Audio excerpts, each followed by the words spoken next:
हम जो लड़ रहे हैं भारतीय राष्ट्रीय कांग्रेस की तरफ से अधिकृत उम्मीदवार है प्रभाग क्रमांक 7 से। मेरा नाम आसिफ सादिक शेख उर्फ गुड्डू है और हमारे साथ अगढ़ में कल्पना राजा द्रोणकर,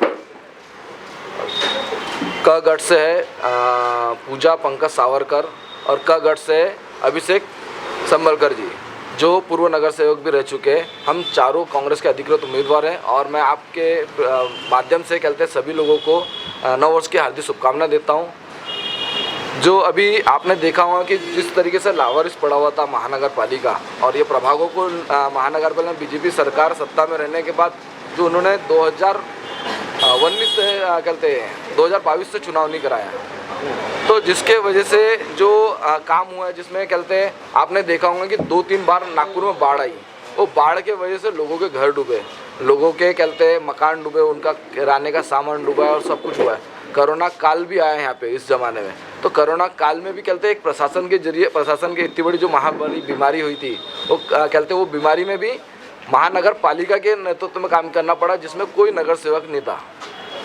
तो हमारा ये बोलना है कि जिस तरीके से कहते हम लोग कांग्रेस ने हमारे डॉक्टर नितिन साहब के माध्यम से हमने यहाँ पे कहते कोरोना काल में यानी काम किया था और जो बाढ़ आई थी तो उस समय भी हम लोगों ने लोगों की जन सेवा की है। तो उस समय जो नगर सेवक जीत कर आए थे वो नगर सेवक कहाँ थे? हम कल 4 तारीख को सुबह 7:30-8 बजे से हम मॉडल टाउन कहते हैं बड़ा इंदौर की तरफ से रिपब्लिक नगर से हम लोग अपनी पदयात्रा चालू करेंगे। और हम जब से हमारे को नॉमिनेशन फॉर्म मिला यानी AB फॉर्म मिला उस दिन से हम जनसंपर्क में लग गए थे, पब्लिक से मिलना जुलना हमारा चालू था।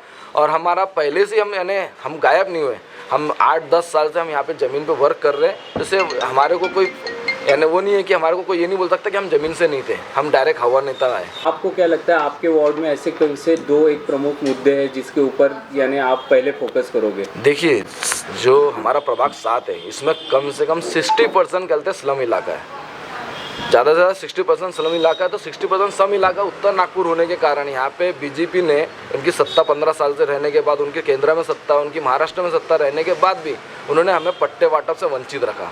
तो हमारा सबसे पहले काम रहेगा कि हम महानगर पालिका में हमारी सत्ता बनती है या फिर हम नगर सेवक बनते हैं तो हम सभी जो हमारे कहते स्लम इलाके वहाँ पे हम पट्टे वाटप का कार्यक्रम करेंगे। और जो 24 घंटे पानी देने का वादा किया था तो हम 24 घंटे का तो वादा नहीं करते, लेकिन हम 2 टाइम स्वच्छ पानी देने की वादा करेंगे। और जो पानी के बिल में 1 साल में पानी का बिल आता था, जो 1 साल में 300-400 रुपये पानी का बिल 800 रुपये आता था, वो अभी हर महीने इतना बिल आ रहा है। तो उसके ऊपर हमारी लड़ाई रहेंगी। जो ग्राउंड रहता है, जो आपने खेल ग्राउंड देखोगे, जो खेल ग्राउंड है महानगर पालिका के अंतर्गत जितने भी ग्राउंड है वो ग्राउंड की जो दुर्दशा है वो दुर्दशा मैं देख के मुझे दुख होता है, क्योंकि मैं एक स्पोर्ट यानी खेल से प्रेमी रखता हूँ। मैं फुटबॉल को ज़्यादा पसंद करता हूँ और मेरे साथ के जो दोस्त भाई लोग हैं वो सब क्रिकेट खेलते हैं, लेकिन आज खेलने के लिए अच्छे ग्राउंड भी हमारे प्रभाग में अगर देखा जाएगा इंदौरा ग्राउंड की आप हालत, आप जाके बाइट्स बनाइए इंदौरा ग्राउंड की क्या हालत है, आप बुद्धनगर के ग्राउंड जाके देखिए उसकी क्या हालत है।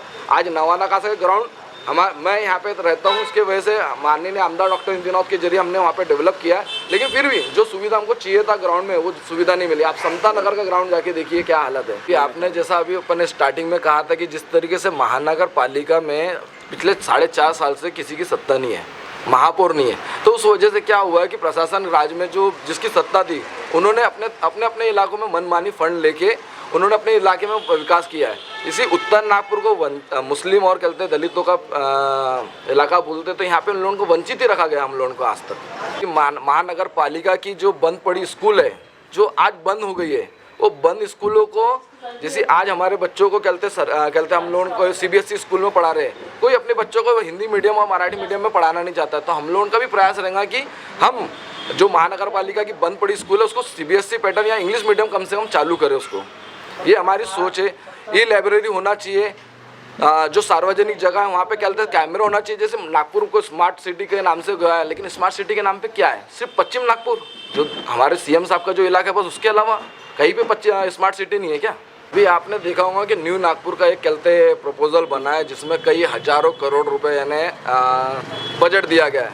तो जो हम जैसे आपको मैंने बताया उत्तर नागपुर स्लम इलाका है, तो उत्तर नागपुर में फंड क्यों नहीं देते हैं? एक आमदार जो अभी मंत्री रहे, जब वो पालक मंत्री तो हम लोगों ने जो विकास काम करना था हमने ज़्यादा से ज़्यादा फंड ला के विकास काम किया, लेकिन हमें विकास कहते फंड के लिए कहते फंड नहीं दिया जाता है, हमारे जो प्रपोजलों को रोका जाता है। आज अम्बेडकर हॉस्पिटल, आज बाबा साहब अम्बेडकर हॉस्पिटल जो बन रहा था 610 बेड का था, वो 1150 करोड़ का था, उसको 550 करोड़ में अभी उसका भूमि पूजन किया गया।